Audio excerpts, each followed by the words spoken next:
Welcome to அம்மங்கா kitchen. நம்ம கிச்சனில் இன்றைக்கி பார்க்க போகிற ரெசிபி இந்த கேரட்டை வச்சு ஒரு சூப்பரான ரொம்ப டேஸ்டியான ஒரு அருமையான கேரட் அல்வா செய்ய போகிறோம். அது எப்படி செய்கிறதுங்கிறதையும் அதுக்கு என்னென்ன பொருள் தேவைங்கிறதையும் இப்போ பார்த்துடலாம்.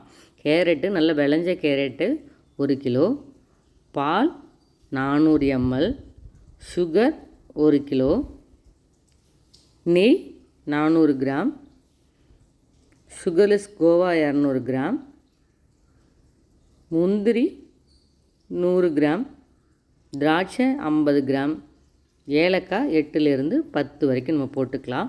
இதுதான் இதுக்கு தேவையான பொருள்களாம். இதுக்கப்புறம் நம்ம அந்த கேரட்டை துருவிட்டு ஏலக்காயெல்லாம் பொடிச்சிக்கிட்டு நம்ம கேரட் அல்வா செய்ய ஆரம்பிச்சிடலாம். கேரட் துருவுறது தான் கொஞ்சம் கஷ்டம். எல்லாம் ரெடி பண்ணிவிட்டோன்னா சீக்கிரமே கேரட் அல்வா ரெடி ஆகிடும். இப்போது கேரட்டை துருவி எடுத்துக்கலாம்.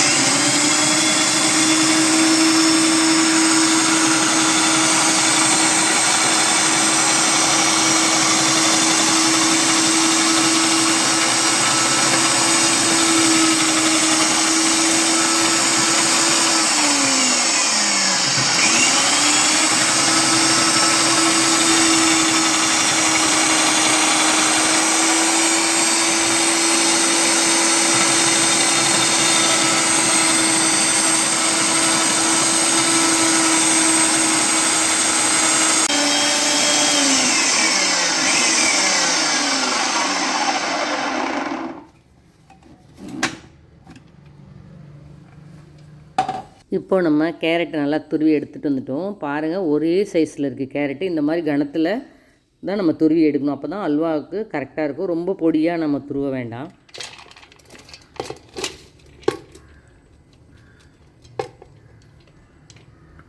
நான் இன்றைக்கி ஃபுட் ப்ராசஸில் வச்சு துருவினதால் ஈஸியாக முடிஞ்சிருச்சு. இதுக்கப்புறம் நம்ம ஏலக்காய் பொடி பண்ணிக்கலாம்.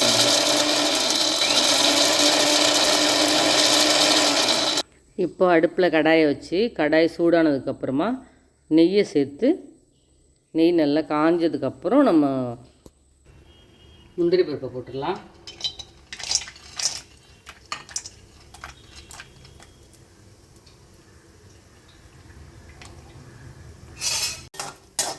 இப்போ முந்திரி பருப்பு நல்லா வறுபட்டு இப்படி கலர் மாதிரி வருது பாருங்கள்.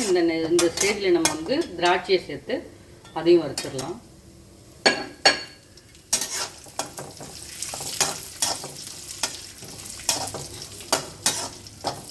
திராட்சை நல்லா பொரிஞ்சு வரணும். முந்திரி பருப்பும் நல்லா கலர் மாதிரி வந்துருச்சு.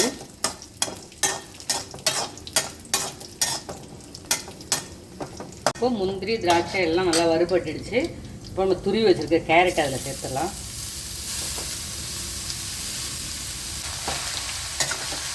இப்போ நல்லா வதக்கி விட்டுருவோம்.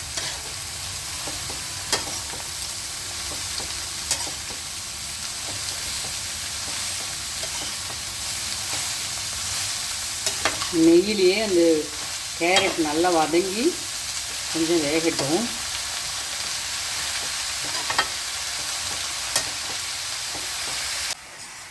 இப்போது நம்ம கிளறி விட கேரட் நல்லா அப்படி வதங்கி வந்துட்டுருக்கு. கிட்டத்தட்ட 3/4 அளவுக்கு குறைஞ்சி நல்லா வதங்கி வந்துட்டுருக்கு. இன்னும் கொஞ்சம் கிளறி விடலாம்.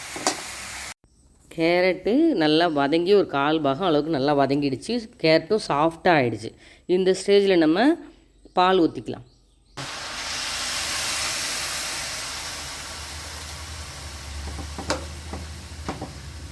நல்லா அடுப்பை ஹை ஃப்ளேமில் வச்சு நல்லா வேக வச்சுருங்க. நல்லா வேகட்டும். கொஞ்சம் நேரம் வெயிட் பண்ணலாம். மூடி போட்டு அப்படியே கொஞ்சம் வேகட்டும். இப்போ மூடியை திறந்துட்டு இப்படி நம்ம நல்லா கிளறி கொடுத்து வேக வைக்கலாம்.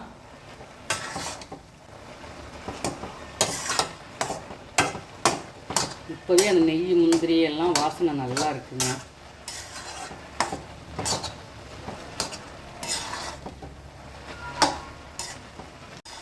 இப்போ நம்ம பால் ஊற்றி கிட்டத்தட்ட ஒரு 8 நிமிஷம் ஆயிடுச்சு. பாலும் கிட்டத்தட்ட சுண்டி ஓரளவுக்கு கேரட்டும் ஒரு சாஃப்டாக வெந்து வந்துருச்சு.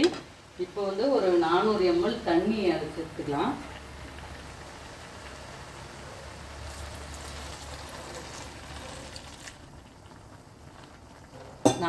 தண்ணி சேர்த்துட்டோம்.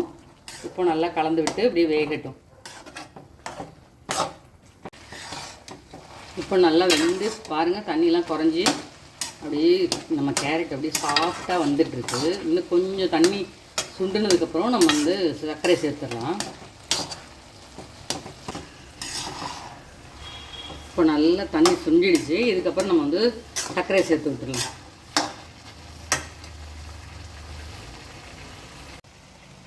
இப்போது சர்க்கரை சேர்த்துட்றேன். 1 கிலோ அளவுக்கு சர்க்கரை.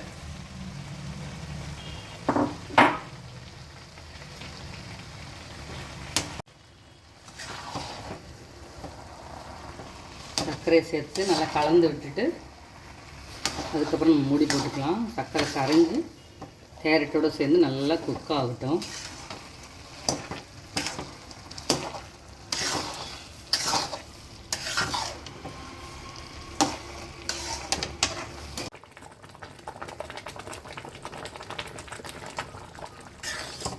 இப்போ சுகர்லாம் கரைஞ்சிட்டு நல்லா கொதிக்க ஆரம்பிச்சிருக்கு. இது தண்ணியாக இருக்குல்ல, இதுக்கப்புறம் நல்லா அப்புறம் தான் திக்காக அப்படியே சேர்ந்து வரும்.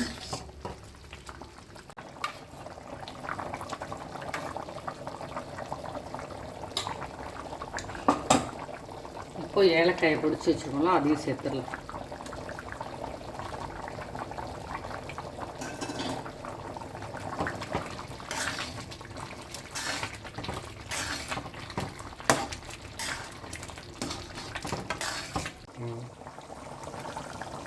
இப்போ நல்லா கொதிச்சு ரெடி ஆகிடுச்சு.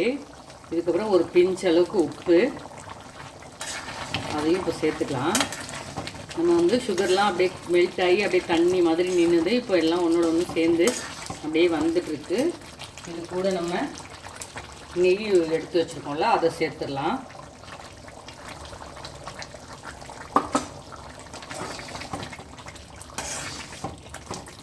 நெய்யை சேர்த்துட்டோம். இப்போ வந்து இது நல்லா கலந்து விட்டுட்டு நம்ம சர்க்கரை போடாத கோவா வச்சுருக்கோம்ல, அதுக்கு வந்து 1 கிலோ கேரட்டுக்கு 200 கிராம் சர்க்கரை போடாத கோவா, அதையும் இப்போ சேர்க்க போகிறோம்.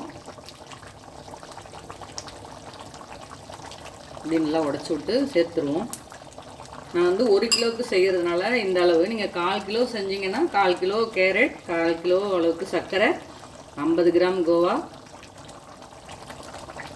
நெய் வந்து ஒரு 100 கிராம் 100 கிராம் அளவுக்கு இங்கே நெய் சேர்த்தா போதும்.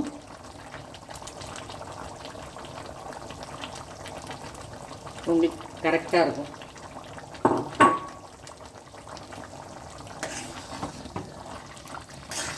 பாலும் 100 ml பால் சேர்த்துக்கோங்க, சரியாக இருக்கும் 1/4 கிலோ கேரட்டுக்கு. இதுதான் அளவு. நான் இப்போ 1 கிலோ செய்கிறதுனால இந்த அளவுக்குள்ள போட்டுட்ருக்கேன்.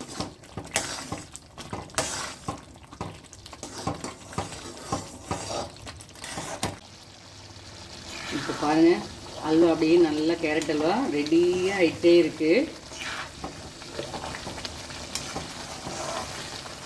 சூப்பராக ரெடி ஆகிட்டு வந்துருக்கு. இன்னும் ஒரு 5 நிமிஷம் இருந்தால் ரெடி ஆகிடும். மிச்சம் வச்சுருக்க அந்த நெய்யை அதில் சேர்த்துக்கலாம்.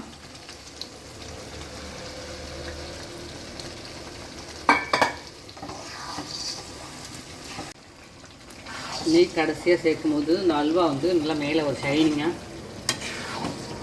இப்படி பார்க்கவே சூப்பராக இருக்கும்.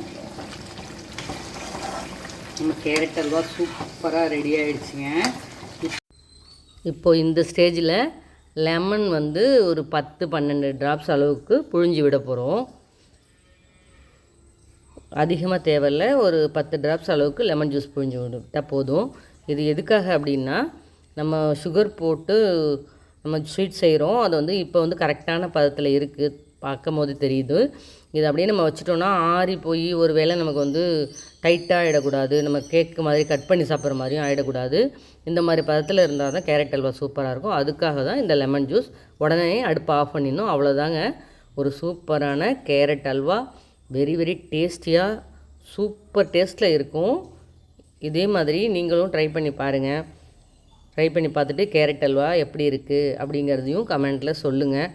ஒரு 1/4 கிலோ அளவுக்கு செஞ்சு பார்த்துட்டு சாப்பிட்டு பார்த்துட்டு எனக்கு கமெண்ட்டில் அவசியம் சொல்லுங்கள். எப்பவும் போல் நம்ம அம்மங்கா கிச்சனை லைக் பண்ணுங்கள், ஷேர் பண்ணுங்கள், சப்ஸ்கிரைப் பண்ண மறந்துடாதீங்க. ஃப்ரெண்ட்ஸ் அண்ட் ஃபேமிலிக்கும் ஷேர் பண்ணி விட்டுருங்க. நன்றி, வணக்கம்.